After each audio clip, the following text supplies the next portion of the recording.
DJ Scream, heavy in the streets. We gon' get it, we gon' get it, we gon' get it.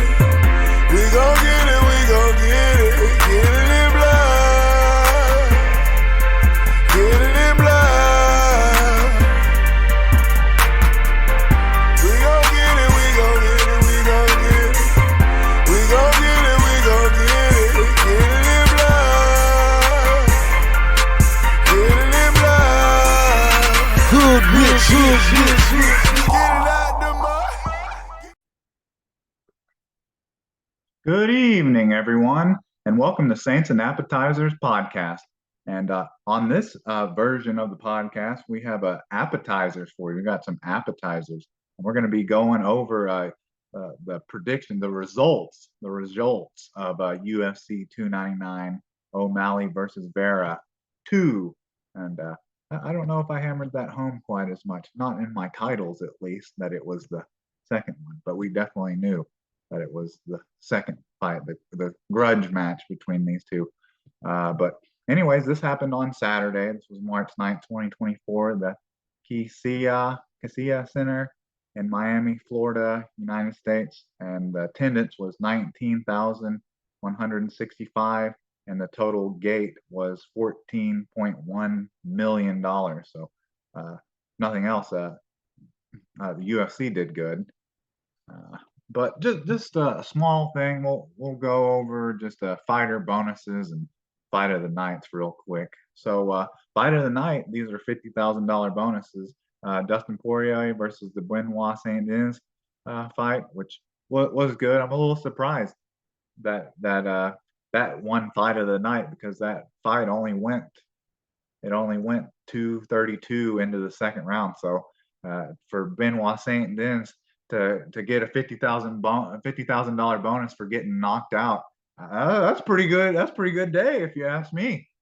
But then performance of the night, we have Sean O'Malley, of course, Jack Della Maddalena, Curtis Blades, Michael Pereira, and Rabelis Desparja, which that's the one I wanted to highlight and mention. He looks like a new age Francis Ngannou, this heavyweight. He looked like a heavyweight, 265 pounds, like 6'3", 6'4". Looked like he was chiseled out of granite, and he literally knocked out a guy while he was like falling down backwards. Like he's falling backwards, and the dude's coming forward, and he just like catches him with a hook and knocks him out cold. So yeah, that may have been like the most impressive fight to me. I mean, a lot of people are impressed with Sean O'Malley, how they thought he was just not one step ahead of Marlon Vera the entire night, but like two or three.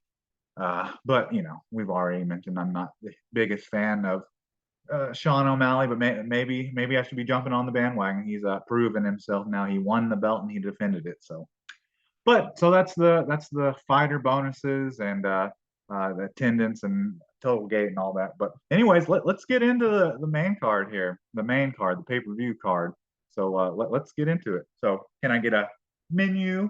And so the first fight on the card is a bantamweight bout between Peter Yan versus Song Yadong, and it went to unanimous decision. I predicted that it would go to unanimous decision, but I had lost faith in Peter Yan in his last 3 fights or so. You know, he's on a 3-fight losing streak. It was a little hard for me to pick Peter Yan, so I picked Song Yadong.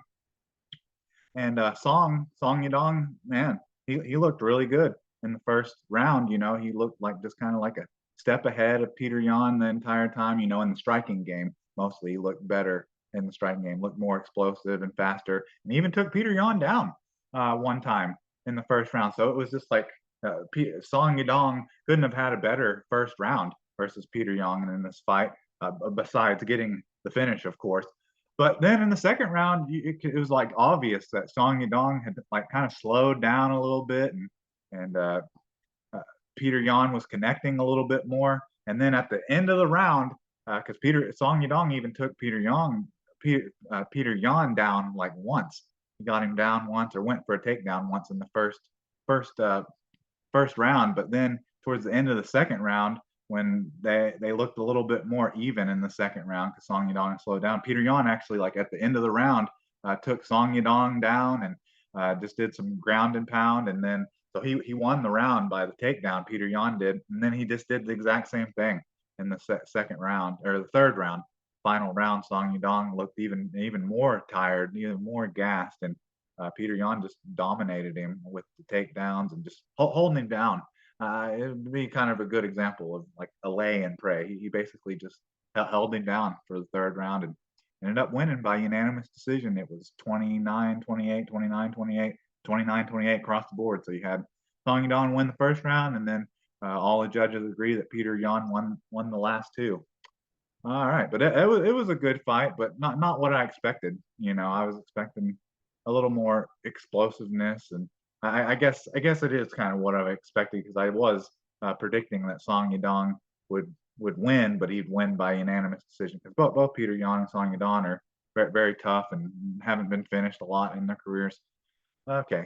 All right. So now let's move on to my most successful prediction of the night, and that was the welterweight bout between Jack Della Maddalena versus Gilbert Burns. And I had originally predicted this to be a knockout victory for Jack Della Maddalena, and that's exactly what happened. He got the KO knockout with a knee and elbows at the 3:43 mark of the third round, and he had to take this fight into overtime with how it played out. So in the first round, he looked a little quicker, and a little bit better of a striker than Gilbert Burns. But Gilbert Burns, when it was coming to his striking, he was just doing like all these like big power shots, like looping hooks and overhand rights. He was just trying to land a power shot. Gilbert Burns was. He was trying to knock him out. He wasn't just trying to point strike Gilbert Burns at all. And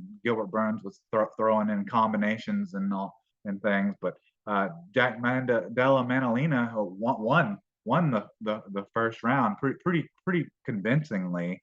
And then Gilbert Burns was doing kind of the same thing with just trying to throw harder shots and stuff. And on the few punches that he landed, they were definitely more powerful. They connected more, and they were actually affected Jack Della Maddalena more than his shots in the first round. But in the second round, Gilbert Burns lands a couple of those big shots. He's trying to connect in, and gets Jack Della Maddalena kind of off his base a little bit, and Gilbert Burns goes for a takedown, and he pretty much is dominating, and he pretty much dominates. It's similar to the Peter Yan Song Yadong fight, how it played out, so Gilbert Burns then just kept doing the takedowns and holding him down, kind of doing a little bit of ground and pound and throwing some half-hearted submission attempts, just so the ref wouldn't stand him back up. And he did that like pretty much the majority of the second round. And then on to the third round, he pretty much just started out the same exact way, taking Jack Della Maddalena down and holding him there, and just doing just enough so the refs wouldn't stand you back up. But at some point, they did get stood back up, and Gilbert Burns went in for, I guess, kind of a risky, a reckless takedown attempt, and he got caught with a knee, and then he went head down and just caught a bunch of elbows and got KO'd. So Jack Della Maddalena was on the edge of losing because he had been held down for the second and third round, but landed that knee and finished Gilbert Burns with the submission. So I predict that's about the only fight on this card that I predicted the outcome and the fighter and the outcome. So I was pretty happy about that one. It's sad to see Gilbert Burns, a veteran like him, lose. A guy that's already 36, 38 years old, losing like that and getting KO'd like that can really, I want to say derail someone's career, but more like end it, finish it. All right, so that went good. The first two fights were exciting. It's been a good card so far. And then so welterweight. It's on to the third fight. Welterweight bout between Michael Page, MVP Michael Venom Page, versus Kevin Holland. and it went to a decision. It was a unanimous decision, 29-28, 29-28, 29-28. And so that went 3 rounds, all 5 rounds. So I originally predicted this. Someone to get knocked out. I wasn't too steadfast on whether it's going to be Kevin Holland or whether it was going to be Michael Page, but I just my last statement for it was that I thought Michael Venom Page MVP was going to get the knockout, but that's not really how it went. The fight ended up being like a kickboxing bout, like almost more like a karate bout, because uh, Michael Venom Page, he was standing like sideways in that karate stance, and he was just jumping in and jumping out with these like one strike karate point striking. It was weird, you know. But if you watch some of MVP's uh, highlights, he's done that, like that crazy jumping in or throws these crazy kicks and tries to knock someone out with like one explosive strike. But he pretty much did that like the entire fight. And it says it was 29-28, 29-28, 29-28. I'm trying to remember what round Kevin Holland may have won. I think he may have won the first round. I'm trying to decide really, but that's pretty much what it was. There was no takedown attempts. It was just like a karate bout, kickboxing bout, and some of the most exciting moments of this fight were at the end of the second and third round. Like after the warning horn sounded, they would get kind of into like a little bit of a scrap at the very end, and at the very end of the fight, and Michael Venom Page like threw this like crazy like back elbow a couple times and connected with it. But Kevin Holland's tough. Michael Venom Page is tough. So he MVP never really came close really to finishing Kevin Holland, even though a couple strikes and some of those jumping in wild strikes, some of them landed, but wasn't enough to knock him out or get him in a bad enough situation to get the submission. But that may have been the fight that I was looking forward to the most after like the Sean O'Malley, Marlon Vera fight, the main event. And I talked about MVP and like why it took him so long to get to the UFC. And I don't know, there was points in the fight, I think it was in the third round, where Kevin Holland was just kind of like circling away from him, and then Michael Venom Page is kind of dancing in the ring for a little bit. And afterwards, I've seen some UFC veterans, that don't like that, don't like him playing around or being a comedian in the ring. But whatever, he's been doing that like his entire career, so I don't expect someone to change now. And the fight was exciting. It would have just been more exciting if there would have been a crazy knockout from one of those karate point strike single shot strikes, but we didn't get to see that. But he got the win, so hopefully we'll be getting to see more of MVP. On to the co-main event. So this is a co-main event. Let's see, just making sure I ain't forgetting that this is a title fight for the BMF. I guess Justin Gaethje has that right now. He beat Dustin Poirier for it. Okay, so this is a lightweight bout between Dustin Poirier versus Benoit Saint-Denis, and it ended in a KO at 3:32 of the second round. It was a KO punch that was set off by multiple punches actually that got Benoit Saint-Denis off his stance, off his pedestal, got him shaken a little bit. But in the first round, Benoit Saint-Denis looked like a lot more energetic fighter, a lot stronger fighter. Like he pretty much was better in pretty much any scenario that they had in the first round. Like he looked stronger. He was landing more punches. He even got like a takedown at the end of the first round, because I predicted that I thought Benoit Saint-Denis was going to get a rear naked choke submission victory over Dustin Poirier, and he got his back and got kind of had the rear naked choke uh, kind of half-heartedly put in at the end of the first round. So I thought I was going to get that one too, but it didn't go that way. But Benoit Saint Denis, he pretty much clearly won the first round.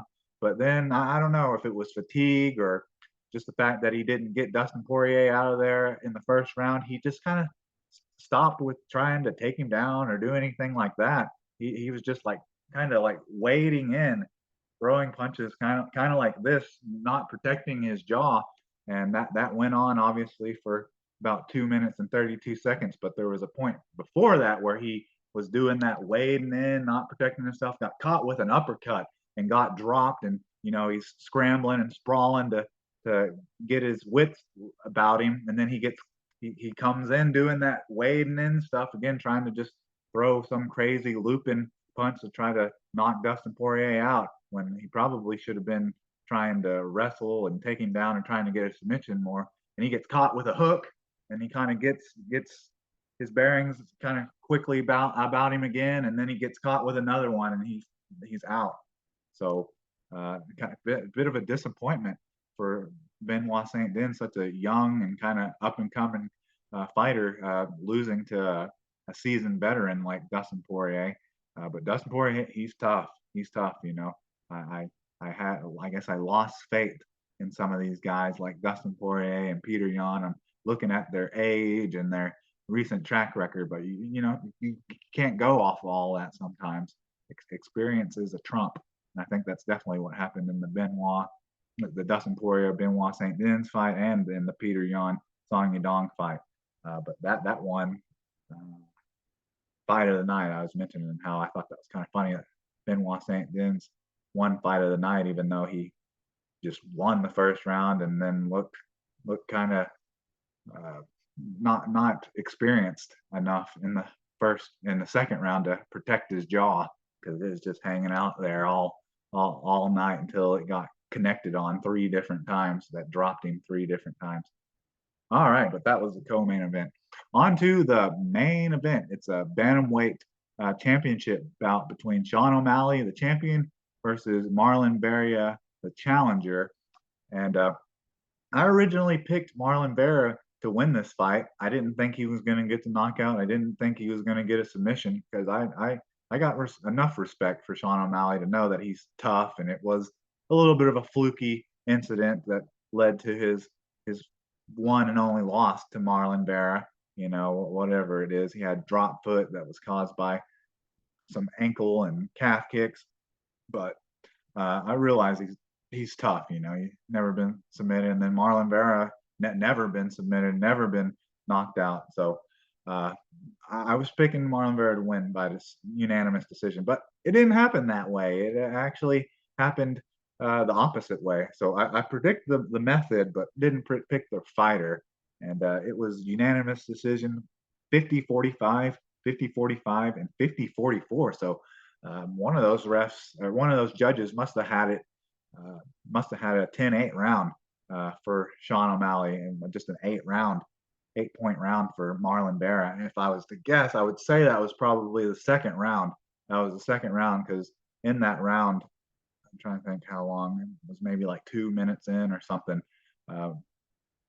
Sean O'Malley caught Marlon Vera like coming in. He caught him with this beautiful like flying knee, and it sounded like a damn baseball bat connecting to like a watermelon or something. And then you had Marlon Vera kind of scrambling to get his wits about him, but Sean O'Malley couldn't get him out of there.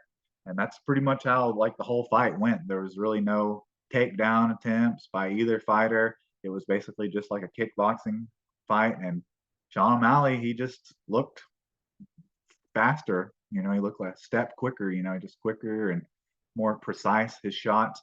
The only round that I maybe could have gave Marlon Vera was the fourth round, where he's just trying to make it dirty. He was kind of waiting back too much, and only throwing like one shot at a time for the majority of the fight.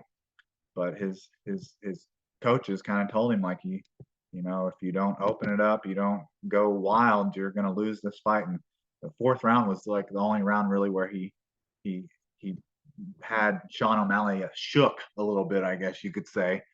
But other than that, Sean O'Malley pretty much dominated the fight. Been seeing a lot of those pictures of what Marlon Vera looked like after the fight, like he's just all beat up for taking like 100+ shots to the face. But heck, the Sean O'Malley one's just as bad. He didn't look any better in the face, and he had a walking boot on one of his shins, ankle, and foot. Uh, so I don't know if he started experiencing more issues with that drop foot or that tendon or whatever he's had issues with. And if he did a good job of disguising it, hiding it from Marlon Vera, because he wasn't able to take advantage over any of the damage or anything he was doing, Sean O'Malley. But that's your card. That's your card. As you can see, I only predicted two of these right, and only got one of the methods right. So that definitely didn't do as good on this card with my prediction as UFC 298. But still, it was a good card. I don't think it disappointed at all. The only thing I maybe would have liked a little bit more is maybe there be a submission mixed in there. Maybe if Peter Yan got a submission over Song Yadong, or maybe even if the Marlon Vera O'Malley fight would have been a little closer, a little more competitive. Not saying Marlon Vera didn't put up a good fight, because that dude is tough as a bag of cement. You know, a wet dried bag of cement.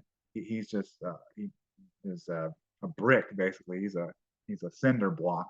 He's just tough, and you can't get him out of there. He's got a jaw made of iron. But yeah, that would be my only want out of this card that I would change from it. It's just that fight being maybe a little bit closer. But heck, the preliminary card and the early prelim, I actually watched all of that, and heck, that just all those fights, I mean, could have been a fight, was good enough to be a fight night, honestly. Because I mean, you got Curtis Blades, Macy Barber, Caitlin Carmenere, which that confused me there when I was going over this. I was calling her Caitlin Kachungian or whatever. But I guess her name has changed. And then I mean, you had Mateus Gamrot, Rafael Dos Anjos, Pedro Munoz, Kyler Phillips, Ian Kutalabe, Michael Pereira. I mean, heck, that card was good enough. The undercard was good enough to be a fight night. But it was a good card, and now it's waiting to see if UFC 300 can match it, which I think it can. You know, there were good fights and stuff, but I don't think they were as exciting, or you got the decision out of them that you want, the method that you wanted out of them, because there was, out of the 5 fights, 3 of them went to decision. So anytime fights go to decision, it can be, people can consider it boring, I guess. So that UFC 300 has a tough job to match UFC 299, but I definitely think they can do it. I think if you have a wild co-main event or a wild main event, which I guess you could say you had a wild co-main event on this card, but UFC 299 didn't make it insurpassable for them to top UFC 299. But anyways, I think that's about all I have for you. So can I get a check, please?